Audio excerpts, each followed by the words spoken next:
Bismillahirrahmanirrahim. Assalamualaikum. Apa khabar? Selamat tengah hari.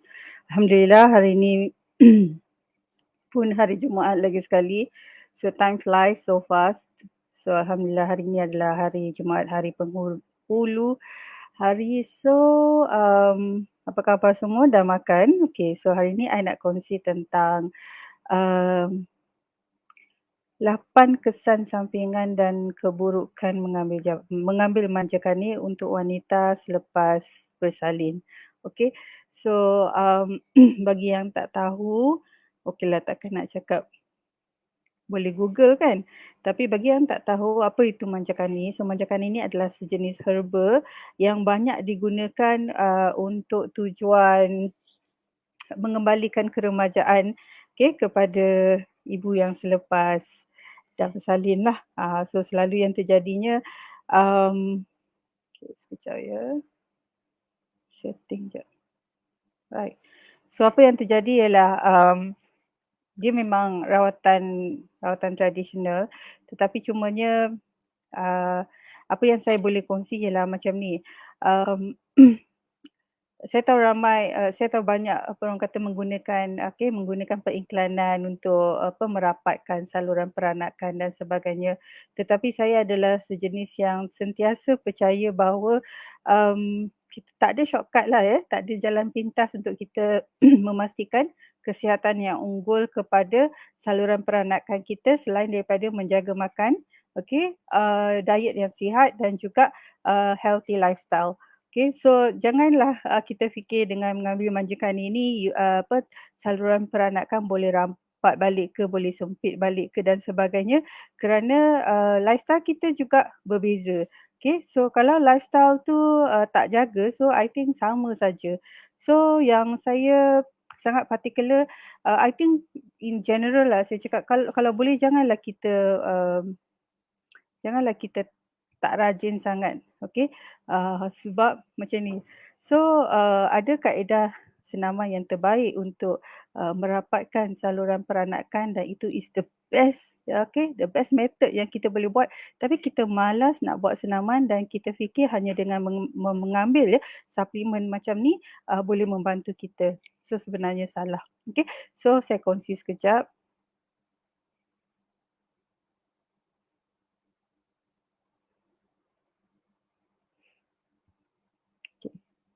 Right, so saya jumpa artikel ni dan saya berfikir bolehlah saya nak berkongsi sedikit sebab mungkin sebab sepanjang saya menceburi bidang penjagaan wanita berpantang ni, saya ada ramai yang mengambil jalan pintas. Dia fikir dia boleh makan suplemen hanya untuk merapatkan.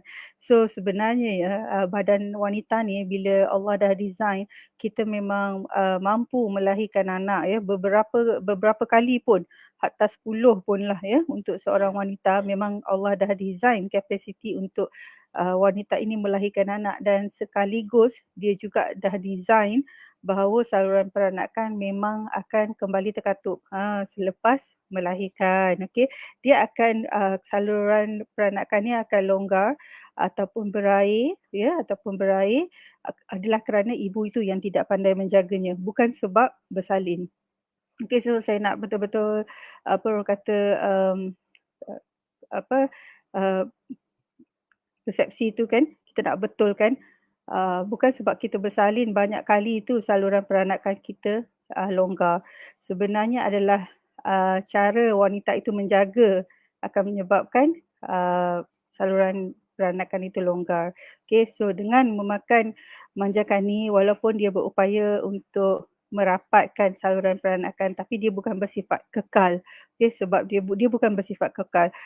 Sebenarnya yang bersifat kekal adalah apabila kita meneruskan senaman yang tertentu yang memang khusus untuk penjagaan saluran peranakan.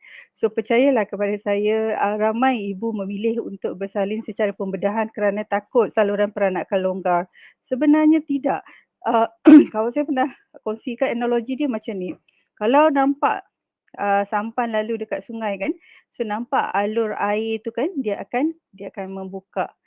Jadi selepas sampan tu dah berlalu, alur tu akan katup balik. So macam itulah. Okey, tapi saya memang Dulu pun saya pun R&D, okey, I pun makan apa semua, saya memang R&D lah. Tapi I don't really believe benda ni adalah untuk jangka masa yang panjang. Right, so sekarang saya nak kongsi, bil pula kan, so kita kongsi jap, okey. 8 kesan sampingan dan keburukan manjakani. Okey, so kalau siapa yang tak kenal lagi, inilah rupa manjakani. Right, manjakani ni adalah sejenis herba, dia macam getah, dia tumbuh dekat pokok lah. Okey. So memang amalan dulu-dulu, orang dulu-dulu dia menjaga saluran peranakan dia dengan herba ni. Tetapi orang dulu-dulu dia jaga makan. Dia jaga makan dan lifestyle dia pun berbeza dengan kita. Alright, so now I nak kongsi. So, apakah kesan sampingan dan keburukan manjakani? Okey, walaupun pengambilan produk manjakani banyak diperkatakan membawa banyak manfaat, terutamanya kepada kaum wanita, namun ianya tidak sesuai diambil oleh semua keadaan. Okey, so sebagai contoh, pengambilan herba tidak sesuai terutamanya kepada ibu yang sedang hamil dan ia boleh mengganggu perubatan moden dan sebagainya. Okey, so artikel ini menyenaraikan, okey, kesan sampingan pengambilan herba, termasuklah manjakani. Okey, pertama ialah mengganggu proses perubatan moden. Okey, jika anda mengalami satu penyakit yang memerlukan penggunaan ubat-ubatan moden secara berkala, pastikan anda beritahu doktor jika sedang atau ada mengambil ubat tradisional sebagai sampingan. Kemungkinan pengambilan tradisional boleh mengganggu proses penyerapan ubat-ubat moden yang sedang diambil jika diambil pada waktu yang sama. So technically kalau kita nak ambil ubat moden, kita kena hentikan dululah pengambilan ubat tradisional.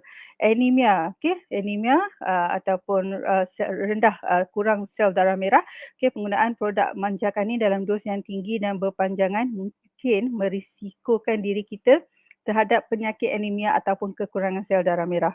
Okey, so oat gals ni dalam bahasa Inggeris ni dia panggil oat gals ataupun manjakani boleh menyebabkan anemia jika diambil dalam jangka masa yang panjang dan dos yang tinggi.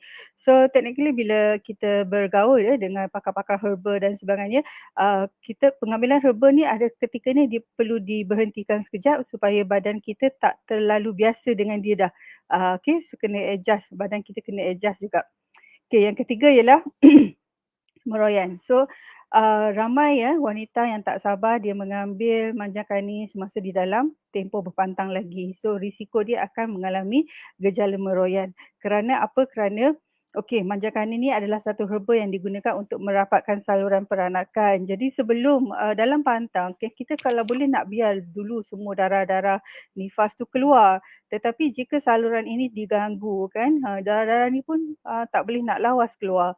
Okay, so bila dia tak boleh lawas nak keluar, so technically keadaan rahim tu masih belum sihat atau sembuh sepenuhnya, tetapi telah diberikan pula satu orang kata ubat ataupun herba tradisional yang mengganggu proses ia untuk sembuh atau pulih sepenuhnya. Okay, so kalau boleh sabar je dulu, so biar lepas dulu tempoh pantang. So berapa lama bagi saya? 6 ke 8 minggu. Memang WHO pun memang recommend inilah tempoh dia. So terlalu awal tu kita takut rahim tu belum betul-betul pulih sepenuhnya, tetapi selepas itu pun kena tengok kepada keadaan dia. Okey. Alright. So jangan bangga sangat kalau lepas 14 hari darah kering. Kita ada nifas ni memang Allah dah bagi, dah design. So saya cakap wanita bersalin ni Allah dah design, dia dah design body kita untuk bersalin berkali-kali dan dia dah design setiap kali selepas kita melahirkan saluran peranakan kita kembali rapat.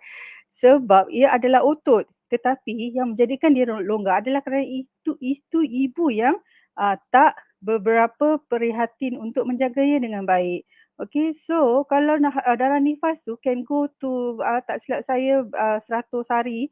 So dalam keadaan wanita selepas bersalin tu dia kena allow, dia kena benarkan dulu. Okey, dia kena benarkan dulu proses detoksifikasi, benarkan proses pengkumuhan, proses penyah keluaran, semua orang kata darah kotor tu semua bagi dia keluar dulu. Okey, janganlah sampai tak sabar. Okay, so dia tak guna kalau kita rasa kita nak cepat sihat, okay, sedangkan badan memakan masa. Dia ambil masa untuk pulih. Okay. So kalau saluran faras sudah diasah untuk ketat dan rahim ketika rahim Dia asal untuk ketat dan rapat ketika rahim masih mentah dan masih berdarah. Okey, so jangan bangga sangat. I don't think so. Saya rasa saya beberapa bulan sebelum ni saya pernah cakap tentang kalau kita nak bangga kita dapat solat dan puasa dalam pantang. I don't think so itu adalah satu perkara yang you kena banggakan. You kena tengok fitrah tu Allah yang dah design. Okay, tak ada orang yang nak shaming kita, kata kita itulah inilah ataupun dalam pantang kita beria lah nak berpuasa kembali sihat dan nak puasa terus, nak solat terus dan sebagainya. You don't have to, okay? You don't have to. So nobody is going to shame mothers and nobody is allowed to shame mothers and kita kena benarkan badan kita ni sebab lain lain lain apa orang kata lain orang lain lain dia punya bentuk pemulihan tu, penyembuhan tu. So ada orang makan masa yang sangat lama, ada orang ngam-ngam 6 ke 8 minggu dan sebagainya. Kalau kita dalam 2 minggu tu kita dah sihat, it's not because doktor pun sangat recognize. Sebab itu cuti maternity pun minimum 60 hari. Okay, so orang kata ikut je flow dia. Right? So lalu berkumpullah darah bantal di dalam rahim ibu. Sebab itu kita tengok kebanyakan wanita yang mengalami rengat rata-ratanya adalah yang sudah mengamalkan manjakan ni sebelum hari ke-30 pantang. You don't have to yet. Belum lagi. Bagi dulu badan, fisiologi badan tu orang kata kembali pulih sepenuhnya sebab kita ada luka. Okay, kita ada luka, kita ada pendarahan. Kalau scissors pun takes a longer time, and then dengan water retentionnya, dengan segala-galanya, dengan emosi kita, a lot of things we have to recover dan recuperate. So you don't have to rush and take all these herb supplements dalam tempoh berpantang. Okay. So kemudian darah kotor yang terperangkap di dalam rahim ini mengakibatkan racunan. Masya Allah, mengakibatkan keracunan. Sebab proses detoksifikasi tidak dapat berlaku ataupun tidak berjaya berlaku dengan sepenuhnya. Okay. So hormon ibu pun mula menjadi tidak stabil. Ibu mudah beremosi, marah, sedih dan keliru dalam pantang. So inilah permulaan meroyan. Okay. So next, okay, faktor yang keempat adalah malnutrition. So malnutrition ni produk manjakan ni boleh menyebabkan kekurangan zat makanan atau malnutrition, okey, apabila digunakan untuk jangka panjang dalam dos yang tinggi. So kerana kandungan tanin tinggi, okey, apabila kita ambil dos yang tinggi menyebabkan penyerapan nutrien yang lain menjadi perlahan dan boleh menyebabkan kekurangan beberapa nutrien yang diperlukan oleh badan.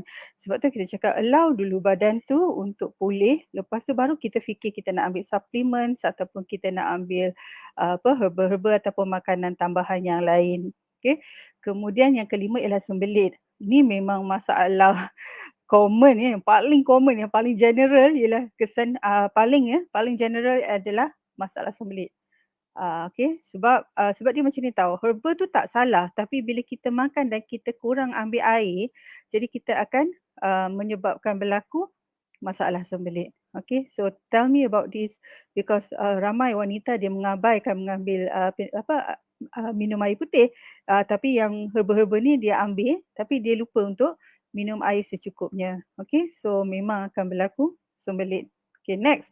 Keguguran. Okay, so masa 3 bulan pertama ibu mengandung adalah tempoh yang paling kritikal. Ini disebabkan oleh kadar keguguran yang tinggi berlaku pada waktu itu. So antara punca keguguran adalah disebabkan oleh pengambilan herba seperti manjakan ini tanpa mengetahui bahawa mereka sedang hamil. Okay. So apabila disedari sudah terlambat dan kandungan telah berusia sebulan atau lebih. So herba ini memberikan kesan dan mengakibatkan keguguran.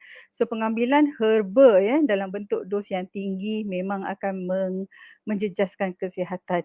So apa yang berlaku ialah biasa kan, kita biasa dengar okey ini untuk wanita kan, kalau dia period dia tak makan apa-apa kan, ubat ataupun supplements, dia berhenti sekejap sebab dia membenarkan darah tu keluar, okey, so bersihkan, kemudian lepas period dah kering, dia dah suci, so dia makan balik. Dia makan balik. Tapi ini akan terjadi bila dia tak perasan yang dia miss period. Dia tak perasan yang dia miss period. So dia ingat benda ni normal, rupanya dia tak pergi check dan kemudian dia still mengambil herba. So kita kena peka. So that's why I cakap kalau kita boleh notice kalau we have kita head tak teratur, head darah sikit sangat, head darah banyak sangat, berlaku pendarahan yang banyak dan sebagainya. So bila kita observe benda tu dan kita pun berfikir, bulan ni kenapa? Ada gangguan ke kepada kitaran head? Kan? So then better check. Takut-takut lekat. Okay? Right. So tu yang kita kena peka dengan cycle kita. Kerana wanita ni Allah design sangat sangat istimewa, mempunyai kitaran sekitar 28 hari. So that's your orang kata inilah tanda-tanda tanda-tanda kesuburan wanita dan sebagainya. Okey. Right. Yang sedih tu kita tak tahu dan tak perasan yang kita ni sedang hamil masa tu walaupun di kandungan masih awal dan akibatnya adalah mungkin boleh menjejaskan kandungan. Okey. Right, mengeringkan susu badan. Okay, so ini I punya own experience. So saya agree with this. Walaupun saya tahu ramai ibu yang mungkin lain ibu lain lah ya pengalaman dia. So setengah jamu atau herba tidak digalakkan untuk digunakan terutamanya pada waktu berpantang. Okay, kerana boleh memberikan kesan buruk terhadap pengurangan penghasilan susu badan.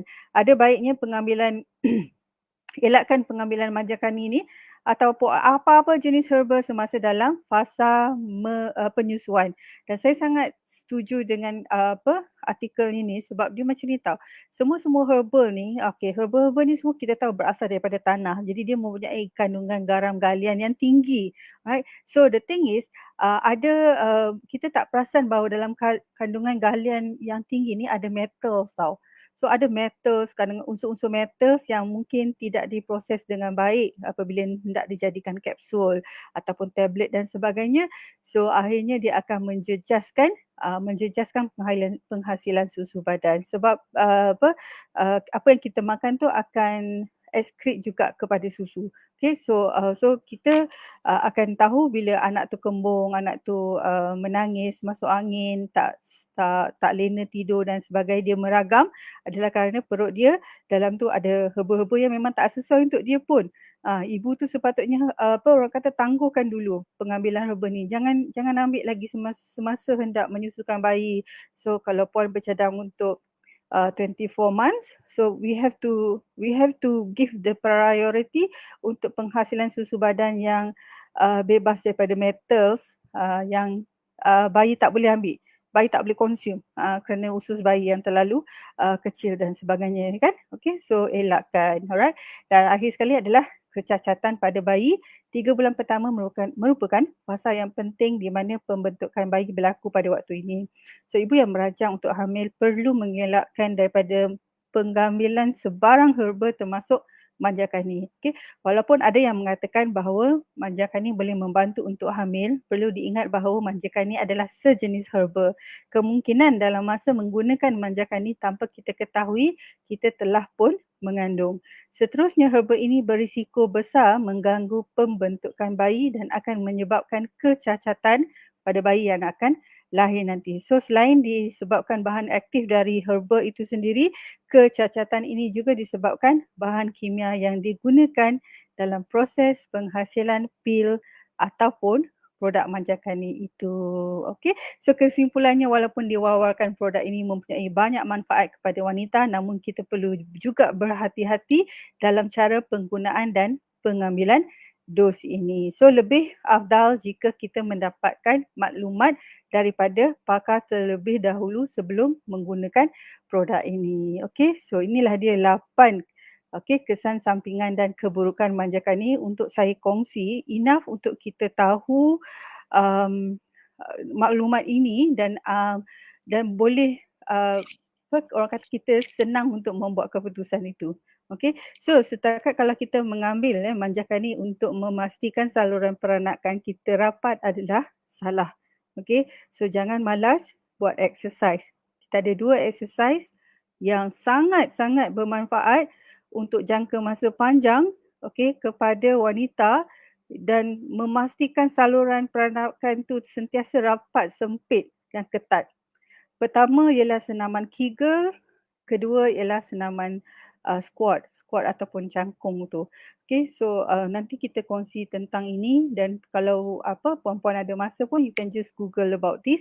So ada 2 jenis senaman yang boleh memastikan saluran peranakan kekal ketat seperti anak dara. So don't worry about this, okay? So there's nothing like kita makan supplements ni kita terus boleh dapat saluran peranakan yang ketat. Okay, so never have this idea on your mind, sebab kena tahu juga kesan sampingan mengambil herba ini dalam jangka panjang dan juga dalam dos yang tinggi. So kita tak nak malas, so kita buat exercise. Exercise is much better. Jadi untuk yang menyusukan, it's not advisable sebab kita tak nak apa-apa metals masuk ke dalam susu kita dan akhirnya diberikan kepada bayi. Okey. Dan kemudian memang kita takut juga, walaupun herba ni dia ada property dia, dia ada khasiat dia, tapi kita tak tahu cara proses dia. Cara proses dia mungkin dengan campuran bahan-bahan kimia yang lain juga. Okay. So itu yang saya nak pesan. Right. Saya stop sharing. And thank you. Right. So itulah nak kongsi tentang ni. I makan dulu ialah saya R&D dan sebagainya. So while kita tidak menafikan manfaat dia, tapi setiap apa yang kita ambil it should be taken moderately. Okay, so kita mengambil dengan berpada-pada. Okay, so there is no shortcut. Tiada jalan pintas ya untuk memastikan kesihatan kita optimum, melainkan 3 perkara. Satu ialah diet, kedua ialah lifestyle, dan ketiga ialah senaman. Okay, so 3 tu. So wanita kita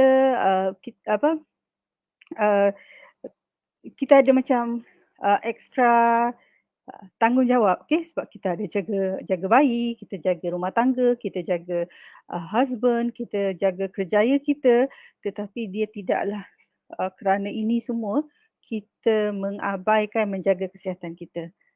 So itu yang saya nak kongsikan. Okay, so itu sahaja untuk hari ini. Thank you so much for watching and listening. If you think this is beneficial, you can help to spread this. So before I end the live, so saya nak kongsi satu ialah okay. Alright. So di Pantang Plus pun kita design ya satu program latihan selepas bersalin dan berpantang kepada wanita yang baru melahirkan. Okay, so program ini kita susun untuk mengikut keadaan ibu itu. Sebab ada ibu yang lahir kembar, ada ibu yang lahir scissors, ada ibu yang lahir normal, ada ibu yang lahir seorang, ada ibu yang lahirkan kembar 2, kembar 3 kan. Kemudian ada ibu yang menyusu, ada ibu tidak dapat menyusu kerana faktor medical dan sebagainya. So it's all personalized fitness program bersama jurulatih yang memang berkelayakan. Dan yang penting sekali juga akan didesain meal plan, dan sesi ini adalah sesi one to one di atas talian. Okay, so sekarang ni kita nak minimizekan kontak. So while we don't go anywhere, okay, so we can take care of our baby sementara kita nak buat exercise. Right, so please contact our team untuk mendapatkan maklumat tentang program fitness ini. Right, so next is I'm going to share about vaccine. So I still be reading. Saya masih jumpa artikel about ibu yang enggan divaksin.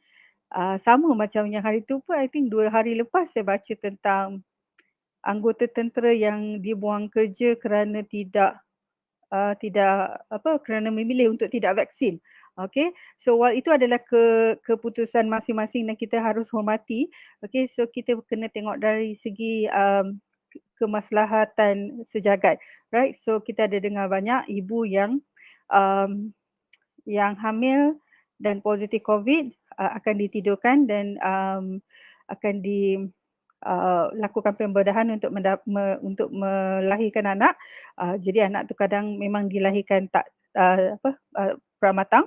Okay, kemudian ada kemungkinan ibu survive atau anak survive atau dua-dua survive atau dua-dua tak survive, dan saya sangat berpegang kepada ajal. It doesn't matter about that sebab ultimately kita semua akan kembali kepada Allah. Okay, semua cara kita je berbeza dan saya sangat terbuka tentang ini. So what we don't want is 99% of that cases ibu tidak vaksin lagi. 99% daripada kes-kes ini. Okey, so itu adalah sangat sangat menyedihkan, right? Okay, so jangan lupa boleh dapatkan vaksin di PPV. Okay, kena check ya, satu PPV yang berdekatan, kemudian boleh rujuk kepada doktor yang puan-puan sedang buat apa tu, pemeriksaan bulanan untuk dapatkan surat recommendation dan sebagainya. I think if I'm not mistaken banyak hospitals memang dah arrange untuk ibu ni supaya boleh divaksinkan. Alright. Okay, so dapatkan um, suntikan ini di PPV, bawa sekali semua dokumen yang berkaitan seperti buku merah dan juga IC dan juga surat doktor lah kalau ada. Okey, tak naklah kalau kita kata boleh walk in, kita bukan datang macam tu je. Dan paling-paling penting sekali, datanglah berteman. Berteman, okey, berteman dan sampai kat PPV tu, minta wheelchair. Okey, so puan datang berteman, okey, ditemani anggota keluarga dan sebagainya dan minta wheelchair bila sampai dekat PPV. Okey, so supaya mudah untuk petugas di PPV tu menguruskan puan. Right, so jangan lupa perkara ini. So that's it, boleh muat turun e-book percuma kami ya di website Pantang Plus tentang panduan panduan vaksin untuk ibu hamil dan ibu menyusu. Okey, so sebagai bacaan tambahan lah. Okey, right. Then I think itu sahaja. Okay, so if you need more info, you can contact us, right? Contact my team. We will try to help and see whether we can locate the nearest PPV lah untuk puan-puan mendapatkan suntikan vaksin. Okay, right. So I think itu sahaja untuk hari ini. Thank you so much for listening and watching. Please take care, stay safe, stay strong dan insyaAllah kita jumpa lagi. Assalamualaikum warahmatullahi wabarakatuh. Assalamualaikum.